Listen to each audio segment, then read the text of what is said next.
검찰이 서울시 공무원 간첩 사건의 피고인 유우성 씨가 불법 대북 송금을 했다는 혐의를 두고 유 씨의 계좌를 추적 조사했습니다. 4년 전 자신들이 기소유예 결정을 내린 혐의에 대해 다시 조사를 시작한 겁니다. 취재 PD 연결해 보겠습니다. 곽보아 PD. 네, 곽보아입니다. 네, 검찰이 유우성 씨 계좌를 추적했다고 밝혔더군요. 이유가 뭡니까? 유우성 씨의 외국환 거래법 위반 혐의를 다시 조사하기 위해 영장을 발부받아 계좌를 추적했습니다. 서울중앙지검 형사 2부는 대북 화교인 유 씨가 2004년 탈북자 신분으로 입국한 뒤 2007년부터 2009년 무렵까지 국내 탈북자들로부터 돈을 받아 북한에 있는 가족들에게 전달하고 수수료를 받는 송금 브로커 역할을 했다고 의심하고 있습니다.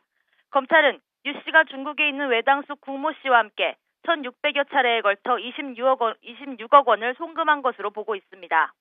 유 씨는 지난 2009년 같은 혐의로 검찰 조사를 받았지만 이듬해 기소유예 처분을 받았습니다. 당시 검찰은 유 씨가 초범이고 통장만 빌려줬다는 진술에 따라 가담 정도가 경미하다고 판단했습니다. 하지만 검찰은 간첩 혐의 수사 과정에서 유 씨가 탈북자가 아니라는 사실이 드러났고 탈북자 단체가 유 씨를 고발한 만큼 사건을 다시 들여다볼 필요가 있다는 입장인 것으로 알려졌습니다. 검찰은 유 씨가 신분을 속여 서울시 공무원 시험에 응시하고 탈북자 정착금을 부당하게 받은 혐의에 대해서도 계속 수사 중입니다. 그러나 검찰이 유 씨를 흠집내 증거 조작 논란을 물타기하고 있다는 지적이 나오고 있습니다. 네, 유우성 씨 변호인에 대해서도 조사를 하고 있다고 하던데요. 장경욱 변호사 어떤 혐의를 받고 있습니까? 네, 서울중앙지검 형사 1부는 탈북자 단체가 유우성 씨 변호인 장경욱 변호사를 명예훼손과 법정 모욕 혐의로 고발한 사건에 대한 수사를 시작했습니다. 장 변호사는 지난달 28일 유 씨 재판에서 검찰이 공소장을 변경하겠다고 하자 범죄자들이 오히려 더 큰 소리를 치며 피고인의 사기죄를 잡겠다고 말도 안 되는 주장을 한다고 말했습니다. 이에 탈북자 단체인 북한민주화청년학생포럼은 장 변호사의 발언을 문제 삼고 지난 3일 서울중앙지검에 고발장을 접수했습니다. 이외에 장 변호사는 지난해 11월 독일 포츠담에서 열린 세미나에서 북한 당국 인사를 무단 접촉한 혐의로 같은 단체로부터 고발당한 일이 있습니다.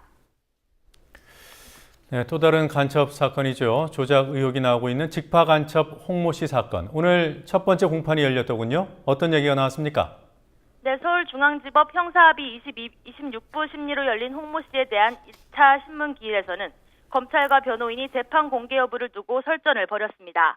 검찰은 재판이 공개되면 탈북 루트가 공개될 수 있고 증인이나 참고인으로 나오는 탈북자의 신변이 위험해질 수도 있다며 비공개를 주장했습니다.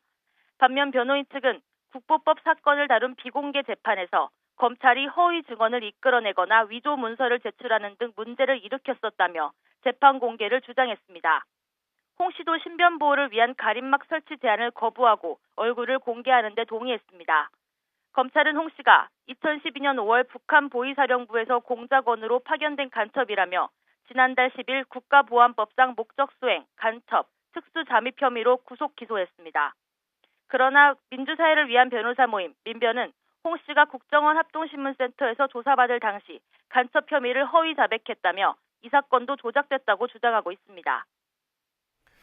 네, 국정원이 지난 금요일이었죠. 문제의 합신센터를 언론에 공개했습니다. 이례적인 일이지만 촬영을 불허하고 그리고 일부 기자들한테만 공개를 했다고 하더군요. 네, 그렇습니다. 국정원은 지난 4일 탈북자 수용시설인 국정원 중앙합동신문센터의 일부를 언론에 공개했습니다. 탈북자들이 입국하면 진짜 탈북자가 맞는지 조사하는 곳이 합동신문센터입니다. 언론에 공개된 건 2008년 준공 이후 처음입니다. 그러나 검찰 출입 기자들에게만 공개했고 그나마 국정원과 입을 맞춘 5명의 탈북자 외에 다른 사람들은 만나볼 수가 없었습니다. 인터뷰에 응한 탈북자들도 하나같이 국정원 수사관들을 선생님이라고 부르며 폭행이나 폭언 없이 만족스러운 생활을 하고 있다고 말했습니다. 합신센터에서 6개월간 감금과 폭행을 이기지 못해 허위로 진술했다고 밝힌 유우성 씨의 동생 가려 씨의 말과는 대비됩니다. 유 씨 변호인단은 합신센터 공개에 대해 국정원이 증거 조작 행위에 관한 비난 여론을 무마하고 가혹 행위를 통해 사건이 조작됐다는 주장을 반박하기 위한 것이라고 비난했습니다. 변호인단은 또 국정원이 일방적 설명, 국정원의 의도에 따라 진술할 수밖에 없는 수용 탈북자의 인터뷰, 제한적 공개로 마치 인권 침해가 없는 양 호도하고 있다고 지적했습니다. 국민TV 뉴스 곽보아입니다.